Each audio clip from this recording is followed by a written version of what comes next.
Young generation की लड़कियां आजकल सभी मास्टरबेशन के साथ इन्वॉल्व हैं और बहुत लोग इसको गलत मानते हैं, बहुत लोग इसको सही मानते हैं। जिसको जानकारी है वो जानते हैं इसका क्या साइड इफ़ेक्ट है, क्या इफ़ेक्ट है।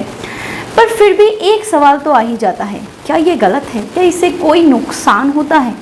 इसका आंसर लोगों को मिलते हुए भी लोग आज भी इसके आंसर से सेटिस्फाइड नहीं हैं। अगर आप गूगल करते हो या फिर अगर आप साइंस को मानते हो, point to be noted, it's normal. आप एक ह्यूमन बीइंग हो और समय के साथ साथ आपके बॉडी में काफ़ी चेंजेस होता है, हार्मोनल चेंजेस होते हैं, स्पेशली जब आप प्यूबर्टी एज को क्रॉस करते हो, स्पेशली जब आप प्यूबर्टी एज में आते हो।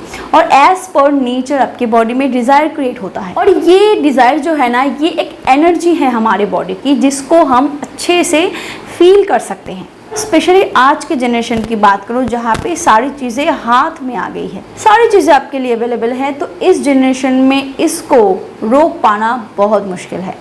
लड़कियां फिर भी इस केस में लड़कों से आज भी थोड़ा पीछे हैं, पर लड़के बहुत आगे हैं। और ऐसा कोई लड़का नहीं जो एक सर्टेन एज के बाद इसके बारे में कोई भी जानकारी नहीं रखता हो। तो मैं इसके बारे में एक और बात बता दूं, वो है ब्रह्मचर्या जो है वो काफ़ी हाईलाइटेड है। लोग तरह तरह की बातें बोल रहे हैं इसके बारे में, मैंने भी काफ़ी वीडियो बनाई है सेमेन रिटेंशन के बारे में। ये जो ब्रह्मचर्या का बात हम करते हैं ना, इसका मतलब मास्टरबेशन को रोकना नहीं है। ब्रह्मचर्या एक स्पेशल प्रोसेस है जिसके ज़रिए हम ये जो डिज़ायर है ना, इस एनर्जी को दूसरी एनर्जी में ट्रांसफ़र करते हैं। और ये इतना आसान नहीं है जितना बोलना होता है, और स्पेशली ये आज की जनरेशन के लड़कों के लिए बिल्कुल भी नहीं। लड़कियां मास्टरबेशन के थ्रू जिस सेटिस्फेक्शन को हासिल करती है, वही सेटिस्फेक्शन वो लोग जैसे कि जो योगी हैं या फिर जो लोग ना अध्यात्म के लाइन में जाए गए हैं, वो स्पेशल डीप मेडिटेशन जो है उसके थ्रू ही उस सेटिस्फेक्शन को हासिल करते थे जो इस एनर्जी को रोकने में मदद करता था। वही सेटिस्फेक्शन आपको मास्टरबेशन या फिर फिजिकल रिलेशन के थ्रू मिलता है। पर आप तो ना योगी हो ना साधु हो, और आप में वो कैपेसिटी भी नहीं है कि आप डीप मेडिटेशन कर सको। डीप मेडिटेशन की बात बहुत दूर है। आज के जनरेशन के लड़के 5 मिनट कुछ बोले कुछ किए बिना कुछ सोचे 5 मिनट भी नहीं रह पाएंगे, तो डीप मेडिटेशन बहुत दूर की बात है। As per need it's very much normal, क्योंकि हमें अपनी नीड को फुलफिल करनी है। ये जो एनर्जी हम फील करते हैं ना, एक सोल्यूशन तो ज़रूरी है। पर अगर हम टाइमिंग की बात करें, definitely masturbation is very much normal, पर ये एक सर्टेन टाइम के बाद होना चाहिए, तभी ये नॉर्मल है।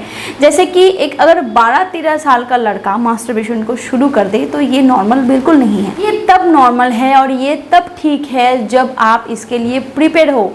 लाइक अगर मैं बात करूँ कि अगर आप लीगली भी इसके लिए प्रिपेयर हो और मेंटली आप इसके लिए प्रिपेयर हो, तब आपको तब सिर्फ ये आपके लिए नॉर्मल हो सकता है। क्योंकि 12-13 साल के जो टीनेजर होते हैं ये बिल्कुल भी प्रिपेयर नहीं होते, ना तो इनकी बॉडी प्रिपेयर होती है ना ये मेंटल तरीके से प्रिपेयर होते हैं। क्योंकि कहीं ना कहीं फिर आगे जाके इनको गिल्ट फील होता है कि लाइक बचपन की गलती, ये सारी चीज़ें फिर ये दोहराते हैं कि मैंने बचपन में ऐसी गलतियां कर दी जिससे मुझे ये सारे प्रॉब्लम हो रहे हैं। लड़कों के बहुत सारे प्रॉब्लम्स हैं, लड़कियों के जैसे लड़कों के भी कई सारे प्रॉब्लम्स हैं जिसको ये उसके साथ रिलेट कर देते हैं। अगर आप एक सर्टेन ऐसे एज में आ गए हो जहाँ पे आपकी मेच्योरिटी आ गई, आप मेच्योर हो, आप सब कुछ समझ सकते हो, आपकी बॉडी नीड, आपकी बॉडी डिज़ायर, हर चीज़ जब आप समझ सकते हो ना, उस एज से अगर आप इसको शुरू करते हो तो ये आपके लिए हेल्दी होता है और नॉर्मल भी। क्योंकि अगर एक 17-18 साल का लड़का शादी कर सकता है और वो बच्चे पैदा कर सकता है, अगर वो नॉर्मल हो सकता है, तो उस एज में मास्टरबेशन भी नॉर्मल है। But yes, everything should be moderate, यानी ना कम ना ज़्यादा। अगर आप खाना भी बहुत ज़्यादा खाते हो, ये भी आपके बॉडी के लिए अनहेल्दी है।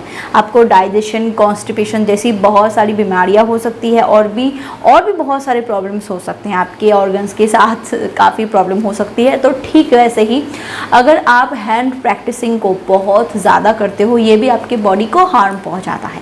क्योंकि ये हार्म बॉडी से ज़्यादा आपकी मेंटली होती है। आप फिर फोकस नहीं कर पाते हो, आपका हर वक्त इसी पे ध्यान रहता है। बॉडी नीड फुलफिल हो जाती है, बट मेंटल तरीके से आपको ऐसा लगता है कि हाँ मुझे और चाहिए, मुझे और चाहिए।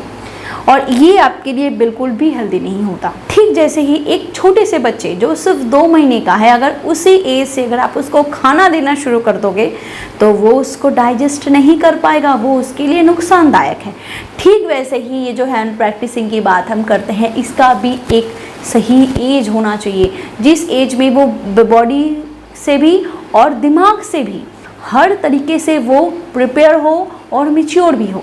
12-13 साल के जो लड़के लड़कियां हैं, उस एज में वो उम्र होती है पूरी तरीके से पढ़ाई करने की, कंसंट्रेट करने की, क्योंकि वो एक बेस होता है। हम सोचते हैं कि आगे जाके हम पीएचडी करेंगे, ये करेंगे, यूपीएससी का एग्ज़ाम देंगे, पर वो होता है आपका रिजल्टिंग टाइम, जब आपको रिजल्ट मिलते हैं।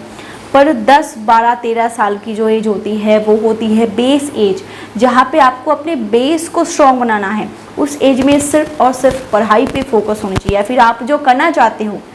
बहुत लोग हैं जिसको सिंगिंग, किसी को डांसिंग, किसी को पढ़ाई, किसी को कुछ और, किसी को आर्ट, जिसको जो पसंद है, जिसमें वो स्ट्रॉन्ग है, उस एज में सिर्फ उसी पे फोकस करना चाहिए, और तभी वो आगे जाके उस पर अमल कर पाएंगे, उस पर अच्छा रिजल्ट कर पाएंगे। उस एज में अगर वो बच्चे वेब सीरीज़ में लग गए तो फिर हो गया। उस एज में अगर कुछ गलत देखते हैं बच्चे ना, तो उससे सबकॉन्शियस माइंड में काफ़ी इफेक्ट होता है। यूट्यूब में भी आप देख लो, अगर आप कोई वीडियो सर्च करते हो ना, तो आपको दिखाया जाता है कि 18+ आप हो कि नहीं हो, बट किसको पता, यूट्यूब को थोड़ी पता है कि वो फ़ोन तो आपके मदर का है। इसी वजह से हर जगह ही ये आपको नोटिस दिया जाता है कि हर एक चीज़ का एक सही एज और सही स्टेज होना चाहिए। कोई भी चीज़ समय पे होना अच्छा होता है, समय से पहले नहीं।